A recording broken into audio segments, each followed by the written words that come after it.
Salut, je m'appelle Dan et dans cette vidéo, je vais vous montrer comment créer un site web avec Wix étape par étape. Si vous êtes débutant et que vous n'avez jamais créé de site web auparavant, cela peut sembler intimidant, mais ne vous inquiétez pas. Wix rend les choses vraiment faciles et je vais vous guider à chaque étape sans rien omettre. À la fin de ce tutoriel, vous aurez un site web qui sera propre, professionnel et prêt à être partagé. La première étape consiste à vous rendre sur la page d'inscription de Wix en utilisant ce lien que vous trouverez dans la description de la vidéo. Vous verrez également toutes les étapes listées dans la description de la vidéo, afin que vous puissiez naviguer facilement si vous le souhaitez. Une fois que vous aurez cliqué sur ce lien, vous me rejoindrez sur cet écran ici. Allez-y, saisissez votre adresse email, puis cliquez sur « Commencer maintenant ». Ensuite, confirmez votre email, choisissez un mot de passe, puis cliquez sur « S'inscrire ». Maintenant, Wix va vous poser quelques questions rapides pour la configuration. Je vais indiquer que je crée le site web pour moi-même, puis je vais continuer. Mais sur l'écran suivant, je vais configurer sans utiliser le chat IA. Je clique sur « Passer au tableau de bord » pour accéder à votre interface Wix et commencer immédiatement.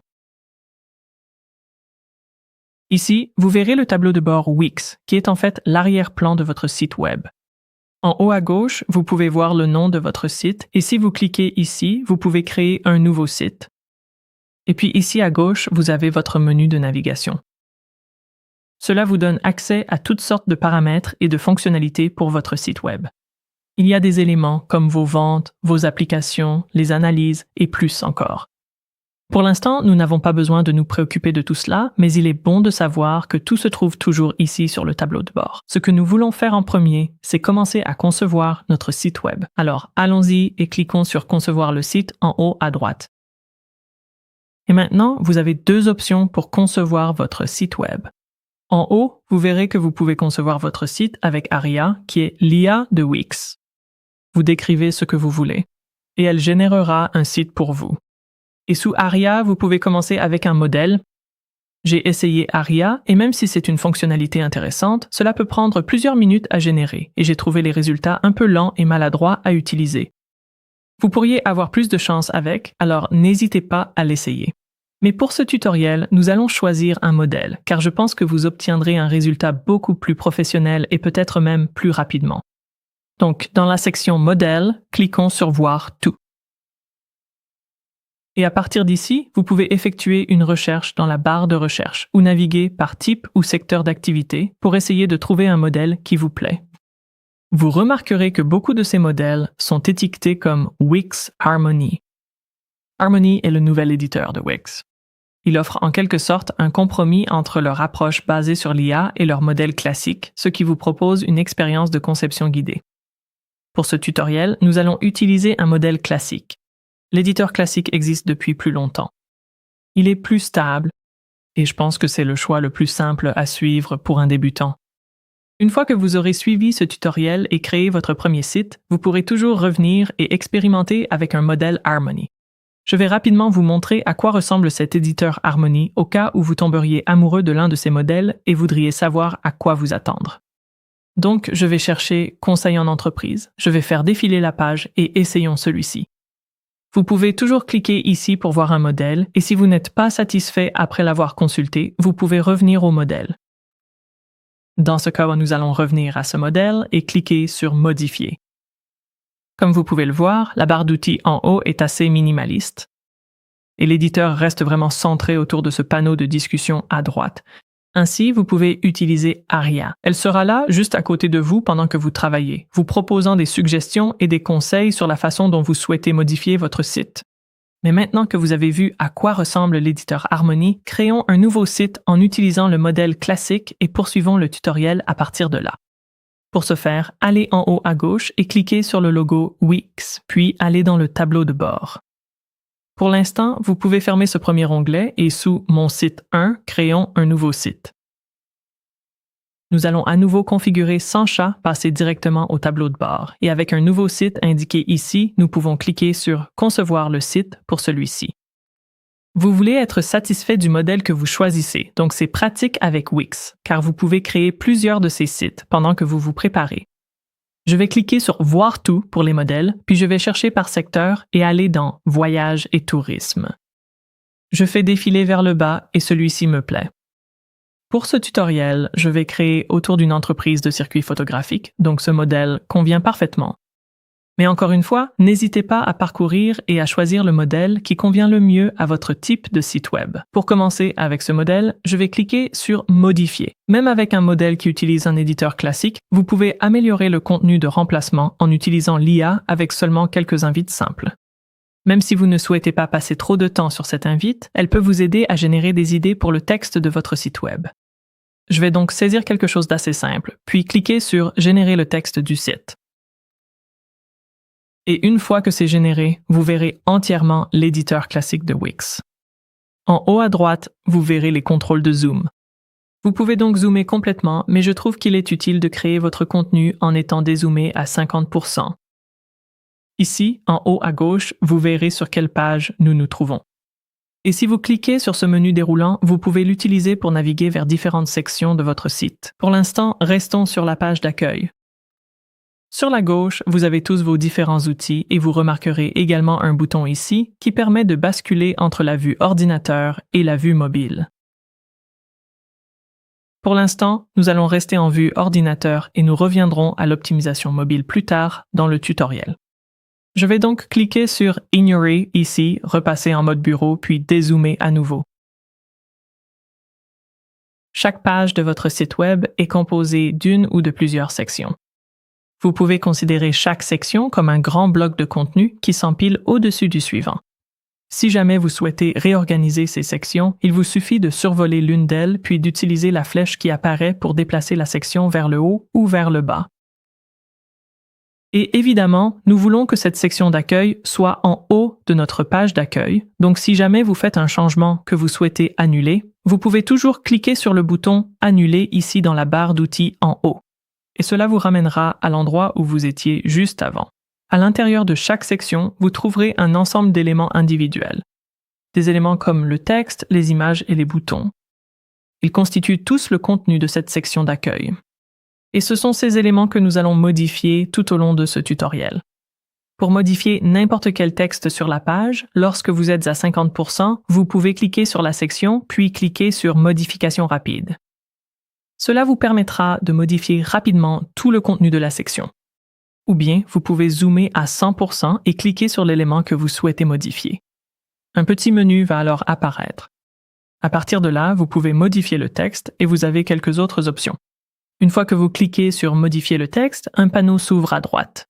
Et vous pouvez changer le style du titre. Ici, vous pouvez changer la police, la taille et ajouter des effets comme le gras ou l'italique. Si ce qui a été généré précédemment ne vous plaît pas, vous pouvez modifier ce que vous avez dans le champ de texte. Si vous souhaitez déplacer l'élément de texte à un autre endroit sur la page, il vous suffit de cliquer dessus, puis, en maintenant le clic, de le faire glisser où vous voulez. Lorsque vous déplacez des éléments, vous remarquerez ces guides d'alignement rose. Utilisez-les pour vous assurer que vos éléments sont bien alignés avec le reste. Comme nous travaillons à partir d'un modèle, beaucoup de textes sur la page seront du contenu de remplacement. Vous pouvez donc toujours modifier ce texte pour qu'il corresponde exactement à ce que vous souhaitez ou vous pouvez obtenir de l'aide en générant du texte avec l'IA. Ici, décrivez ce que vous souhaitez générer puis cliquez sur « Envoyer ». Vous pouvez continuer à modifier votre description jusqu'à obtenir le résultat souhaité ou vous pouvez utiliser certaines de ces actions rapides pour la modifier. Une fois que vous êtes satisfait, vous pouvez copier ce texte ou cliquer sur « Utiliser le texte » pour l'insérer directement. Et comme auparavant, vous pouvez toujours continuer à effectuer des modifications manuellement. Les boutons fonctionnent de la même manière que les éléments de texte. Il suffit de cliquer sur le bouton pour le sélectionner et vous verrez les options disponibles pour le modifier. Je vais cliquer ici pour changer le texte et le modifier ici. Dans cette fenêtre de paramètres, vous pouvez également changer la destination du lien du bouton. Actuellement, il s'agit de la page de réservation en ligne, mais si vous souhaitez la modifier, cliquez sur ce bouton. Vous pouvez sélectionner l'une de ces options, ou si vous souhaitez changer de page, c'est juste ici. Ensuite, cliquez sur « Terminer ». Et ici, vous pouvez également modifier le design du bouton. Ici, vous verrez quelques styles de boutons déjà créés et vous pouvez voir à quoi ils ressemblent lorsque vous passez la souris dessus. Ou bien, vous pouvez personnaliser davantage le design selon vos préférences. Pour que cela ressorte, nous pourrions changer la couleur de remplissage. Je vais sélectionner blanc Et ensuite, pour voir le texte, il faudra le modifier et je vais choisir noir. Vous verrez d'autres options de style ici à gauche et vous pouvez redimensionner le bouton simplement en le faisant glisser. Après l'avoir déplacé, j'utiliserai les repères pour le remettre au centre. Maintenant, remplaçons une image sur votre page. Lorsque vous avez une image que vous souhaitez remplacer, il suffit de cliquer dessus. Ici, cette image est l'arrière-plan, donc je vais cliquer sur Changer l'arrière-plan. Et ici, cliquez sur Image. Depuis cette fenêtre, vous pouvez soit télécharger votre propre image, soit explorer les images de la bibliothèque de Wix. Donc ici, dans Médias de Wix, vous pouvez aller dans la barre de recherche et taper quelque chose pour trouver ce que vous cherchez. Ensuite, vous pouvez parcourir la collection d'images gratuites que vous pouvez utiliser pour remplacer votre arrière-plan. Allez-y, sélectionnez celle que vous souhaitez et changez l'arrière-plan. Après un instant, elle se chargera. Une fois que vous avez sélectionné une image, vous pouvez également la modifier. Cliquez ici pour accéder aux paramètres. Vous pouvez ajuster l'opacité et la couleur, ainsi que la façon dont l'image est mise à l'échelle ou positionnée. Vous avez également accès à un générateur d'images par IA. Pour voir cela, cliquez à nouveau sur « Changer l'arrière-plan », puis sur « Image », puis choisissez « Créateur d'images IA » sur la gauche.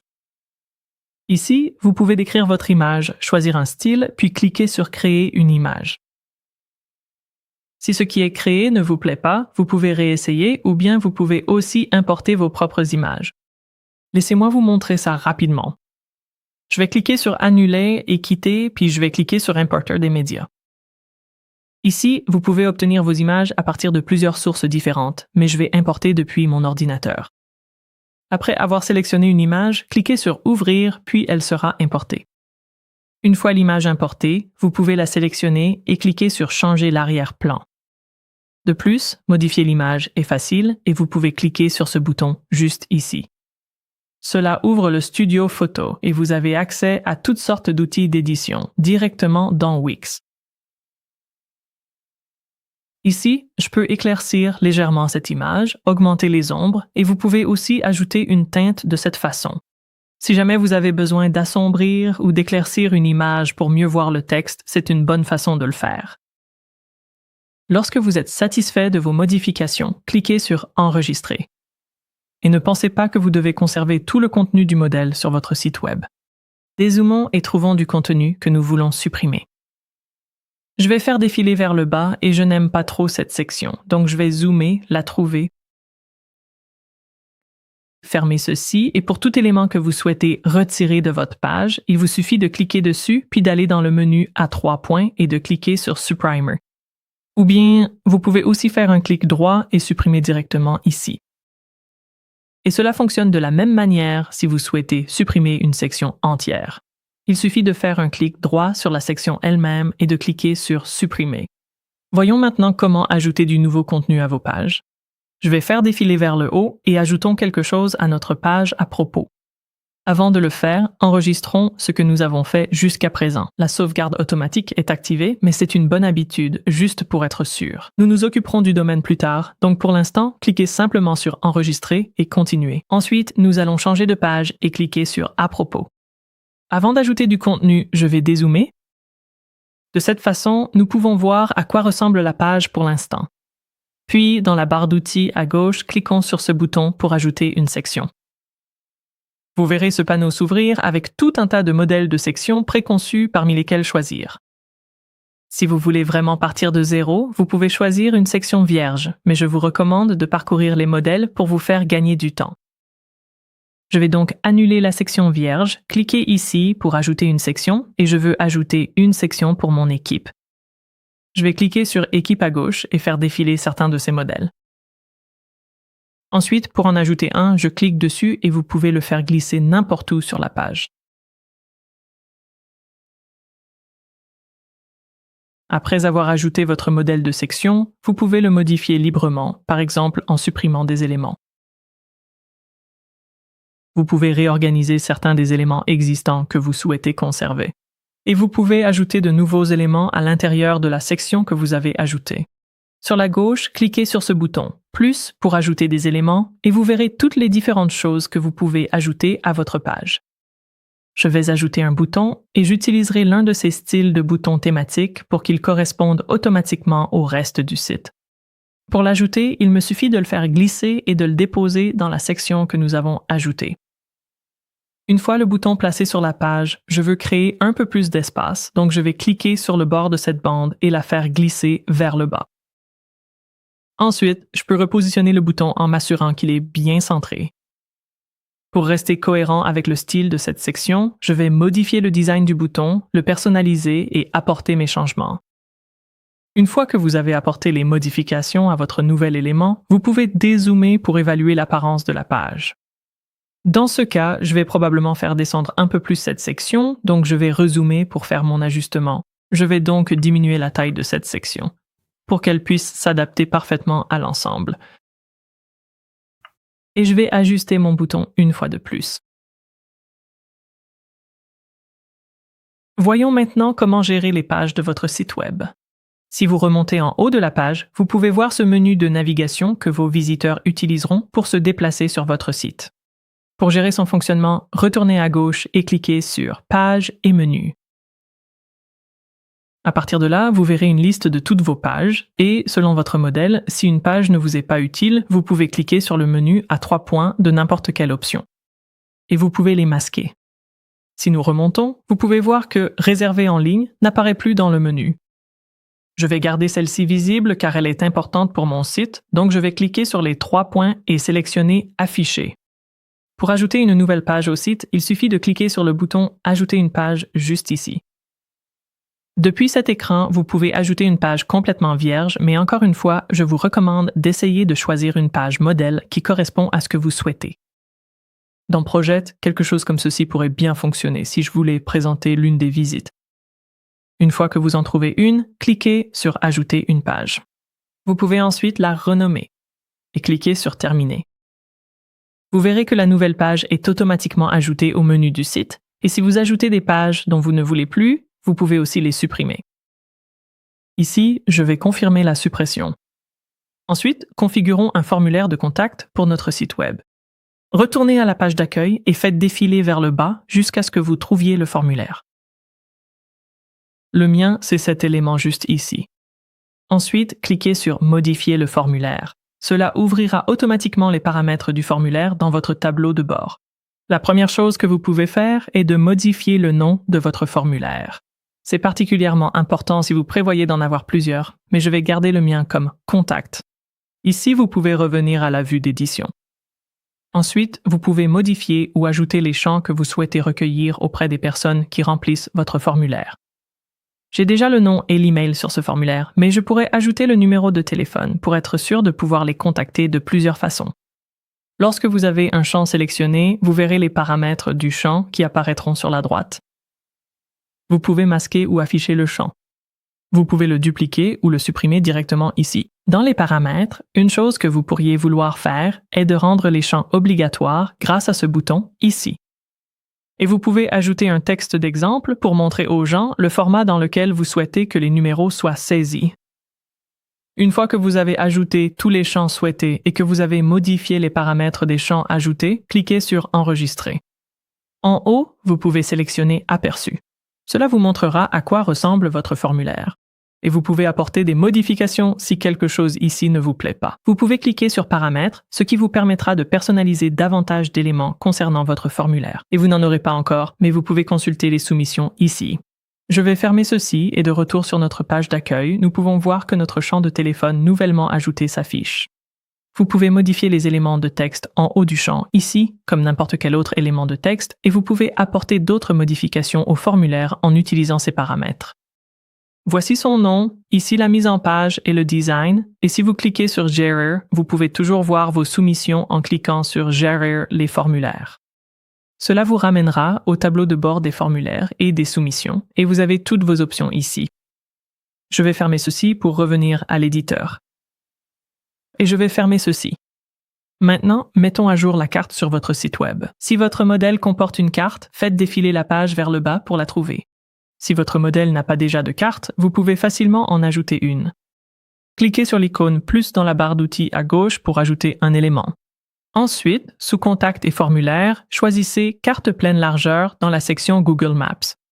Et ici, vous pouvez choisir le type de carte que vous souhaitez ajouter, puis vous pouvez la faire glisser et la déposer sur votre site web. Mon modèle en a déjà une, donc je vais fermer ceci. Et ensuite, pour modifier la carte, cliquez sur l'élément, puis Gérer les emplacements. Ici, vous pouvez en sélectionner un ou plusieurs, puis faire défiler vers le bas pour saisir les détails de votre emplacement. Une fois que vous avez mis à jour votre adresse, vous devriez voir la localisation sur la carte se mettre à jour. Ensuite, personnalisons l'en-tête qui est la bande tout en haut de votre site et qui apparaît sur chaque page. Cliquez sur l'en-tête pour le sélectionner, puis cliquez à nouveau dessus pour sélectionner cette bande. Avec la bande sélectionnée, vous verrez le menu ici en bas et vous pouvez choisir Gérer les colonnes.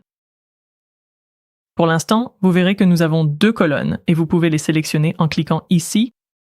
Et je veux ajouter une 3e colonne afin que nous ayons de la place pour le logo, le menu de navigation et quelques icônes sociales. Pour ajouter une colonne, il suffit de cliquer sur ce bouton. Je vais fermer le menu des colonnes, puis nous devons faire quelques modifications pour que tout s'ajuste correctement. Pour modifier la mise en page de l'en-tête, cliquez sur ce bouton ici. Ensuite, vous pouvez définir les proportions des colonnes en utilisant ces pré-réglages. Vous pouvez inverser la disposition ou personnaliser les proportions ici en bas. Nos éléments ne s'ajustent pas encore parfaitement, mais je vais choisir cette proportion de colonnes pour commencer. Ensuite, je vais fermer ceci et nous allons travailler pour que tout s'ajuste bien. Nous pouvons commencer par sélectionner cette colonne du milieu et nous pouvons supprimer les éléments que nous ne voulons pas. Je vais supprimer ce numéro et je vais supprimer la connexion. Ensuite, je vais agrandir cette section pour que nous puissions voir ce menu. Pour ce faire, retournez dans la mise en page et pour ce site, quelque chose comme 20-40-40 pourrait être le mieux adapté. Ensuite, je vais fermer ceci. Je vais cliquer ici pour revenir à la colonne du milieu et je vais mettre en surbrillance cet élément. Ensuite, je vais l'agrandir et le centrer dans cette colonne. Ensuite, ajoutons notre logo et corrigeons cette colonne de l'en-tête. Cliquez sur le bouton « Plus » pour ajouter un élément, puis une image. Et importons afin que vous puissiez intégrer votre logo dans Wix. Ensuite, cliquez sur « Importer ». Trouvez votre logo et ouvrez-le. Une fois qu'il est importé, ajoutez-le à la page. Retirons l'ancien logo.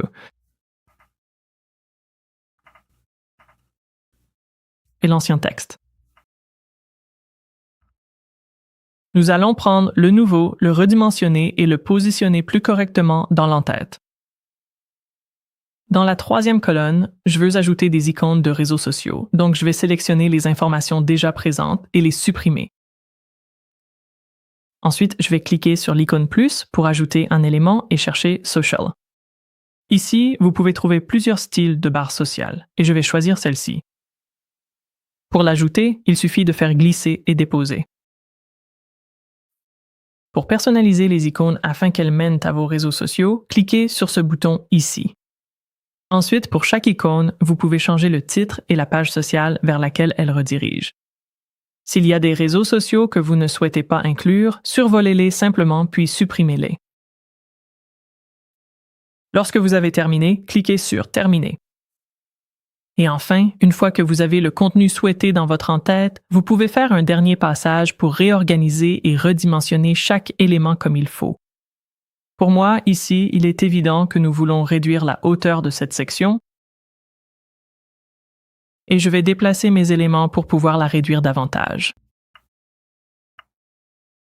Une fois que vous êtes satisfait de tous les éléments, de la taille et de la disposition, vous pouvez cliquer sur ce bouton pour accéder à quelques actions supplémentaires et c'est ici que vous pouvez modifier les paramètres de défilement. Ce menu vous donnera une idée du comportement de l'en-tête selon chacune de ces options, qu'il défile ou se fige, disparaisse ou s'estompe. Pour ce site, je vais cliquer sur « Disparaît », puis vous pouvez fermer ceci.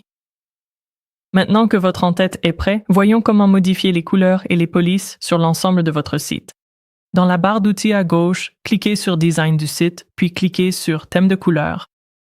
Lorsque vous modifiez ces couleurs individuellement, les changements s'appliqueront à l'ensemble de votre site.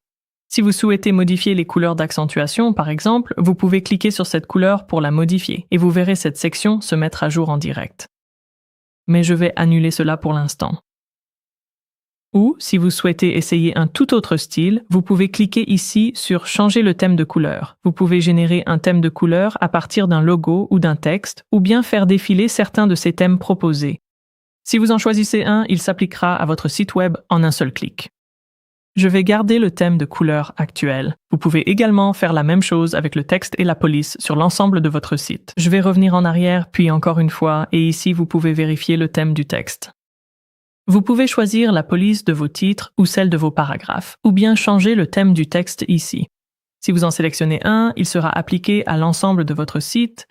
Peut-être que je vais choisir quelque chose comme ça. Une fois que vous êtes satisfait de vos thèmes de couleurs et de texte, assurons-nous que votre site web s'affiche bien sur mobile. En règle générale, il est préférable de concevoir votre site en mode bureau comme nous l'avons fait ici, puis de cliquer sur l'icône du téléphone mobile en haut pour passer en vue mobile et vérifier que tout s'affiche toujours correctement. Les modifications que vous effectuez en vue mobile n'affecteront que l'affichage mobile. Ici, on peut voir que l'entête ne rend pas très bien. Et peut-être que je n'ai pas besoin de cette barre sociale sur mobile. Je vais masquer ceci, ajuster la hauteur de l'entête et vous pouvez continuer à faire des ajustements pour que tout soit parfait. Cela peut prendre un certain temps de parcourir votre site et d'apporter toutes les modifications nécessaires pour que l'affichage mobile soit optimal, mais à mon avis, c'est du temps bien investi. Beaucoup de personnes visiteront votre site web depuis un appareil mobile. Il est donc important de bien le faire. Une autre chose que vous remarquerez sur mobile, c'est un bouton d'action rapide, ici. Cliquez dessus pour ouvrir la barre d'action rapide. Dans le menu flottant, vous pouvez configurer des actions rapides. Par défaut, je vois ce chat, mais nous pouvons ajouter des éléments comme le téléphone et l'email pour que les gens puissent vous contacter en un seul clic sur la barre d'action. Pour ajouter ces actions, cliquez sur Plus d'actions et vous verrez toute la liste des éléments disponibles. Si j'ajoute le téléphone, je peux le sélectionner, utiliser le menu à 3 points et le configurer. Et je vais cliquer sur Terminer. Si je ferme ce menu, vous verrez maintenant l'icône de message et de téléphone sous la barre d'action. Lorsque vous êtes satisfait de toutes vos modifications sur mobile, vous pouvez faire défiler vers le haut et revenir à la vue bureau. Si vous souhaitez ajouter des fonctionnalités plus avancées à votre site web, comme la possibilité de prendre des réservations, de vendre des produits ou d'ajouter un widget de chat, vous devrez utiliser des applications. Pour voir quelles applications sont déjà installées sur votre site, allons sur le tableau de bord, puis cliquez sur Applications, puis sur Gérer les applications. Et ici, vous verrez la liste de tout ce qui est actuellement installé. Pour trouver de nouvelles applications, cliquez sur le marché des applications. Et il existe des applications pour toutes sortes de choses, des systèmes de réservation, aux avis, en passant par le marketing, par email. Dans la section Médias et contenus, nous pourrions trouver quelque chose qui attire notre attention pour ce site. Il y en a certaines qui sont gratuites, mais gardez à l'esprit que les applications les plus puissantes peuvent nécessiter un abonnement payant à Wix. Maintenant, préparons notre site pour la publication. Avant de publier, faisons une vérification rapide. Je vais fermer l'onglet du tableau de bord et, de retour sur notre site, cliquons sur Aperçu en haut à droite afin de voir à quoi ressemble notre site sur ordinateur, pour un visiteur ordinaire. Une fois que vous cliquez dessus, vous verrez que nous sommes en mode Aperçu. Et vous pouvez naviguer entre vos pages, tester tous vos liens et vous assurer que tout est conforme à vos attentes. Lorsque je fais ce premier aperçu, j'aime prendre quelques notes sur ce que je souhaite modifier. Ensuite, je fais une dernière série de petites modifications avant de publier mon site. Une fois que vous avez pris quelques notes, vous pouvez cliquer ici pour revenir à l'éditeur. Après avoir effectué vos dernières modifications, cliquez simplement sur Publier. Cela rendra votre site web accessible en ligne et vous pouvez cliquer sur ce bouton pour voir votre site. Maintenant, si vous êtes sur un forfait Wix gratuit, vous remarquerez deux choses. Premièrement, votre site est publié sur un sous-domaine Wix. Vous pouvez le voir ici en haut. Et deuxièmement, il y a une bannière Wix en haut de chaque page que vos visiteurs peuvent voir. Pour vous débarrasser de ces deux éléments, vous devrez passer à un forfait payant. Pour commencer, fermons cet onglet et ce menu. En haut de l'éditeur, vous verrez cette bannière qui vous indique que vous pouvez connecter votre domaine. Cela vous amènera à l'endroit où vous pouvez choisir et connecter votre domaine personnalisé. Vous pouvez également accéder au même endroit via le tableau de bord. Donc, en haut à gauche, allez dans le tableau de bord et vous devriez voir cet élément dans votre liste de tâches, ou juste ici en haut. Sur cet écran, nous n'avons pas de domaine existant que nous souhaitons connecter. Nous en voulons un nouveau, alors cliquez sur Mettre à niveau. Et ensuite, lorsque vous choisissez un forfait, je recommande le forfait Light pour la plupart des débutants. Il couvre tout ce dont vous avez besoin pour commencer et il y a une garantie de remboursement de 14 jours sur tous les forfaits Premium. Quand vous êtes prêt, cliquez ici pour sélectionner votre forfait. Ensuite, choisissez l'une des options annuelles pour inclure ce domaine personnalisé gratuit. Cliquez ensuite sur Continuer vers le paiement. Remplissez tous les détails de votre commande, puis avant de soumettre votre achat, assurez-vous de saisir le code promo. Merci. Prenez-en 10. Utilisez ce code pour obtenir 10% de réduction. Ensuite, lorsque vous serez prêt, soumettez votre achat. L'écran suivant vous indiquera que vous disposez du bon de domaine gratuit et que vous pouvez rechercher un domaine. Si vous avez la possibilité d'utiliser votre marque et d'obtenir un nom de domaine en .com, c'est ce que je vous recommande. Si ce n'est pas disponible, vous devrez peut-être essayer plusieurs combinaisons différentes. Lorsque vous trouvez un domaine qui vous plaît, cliquez sur Obtenir. Si vous vous inscrivez pour plus d'1 an, vous pouvez économiser de l'argent, mais si vous choisissez 1 an, votre bon s'appliquera pour que votre total soit de 0. Cliquez sur Continuer. Saisissez les informations de contact que vous souhaitez utiliser pour l'enregistrement du domaine, puis cliquez à nouveau sur Continuer. Vous verrez ensuite des options pour la confidentialité et la sécurité afin que vos informations personnelles restent plus privées.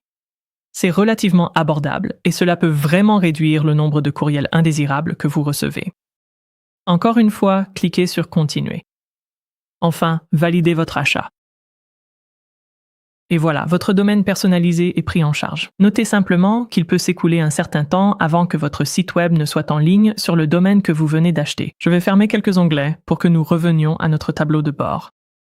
De retour sur votre tableau de bord, la dernière chose que je souhaite souligner est la suivante. Vous devrez compléter la vérification de votre adresse email afin de continuer à avoir accès à votre domaine personnalisé.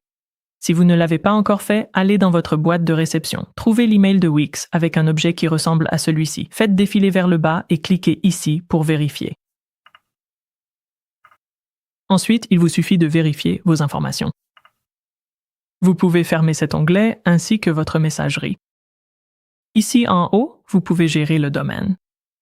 Et cela ne fait que quelques minutes que j'ai acheté ce domaine, mais il semble qu'il soit déjà en ligne.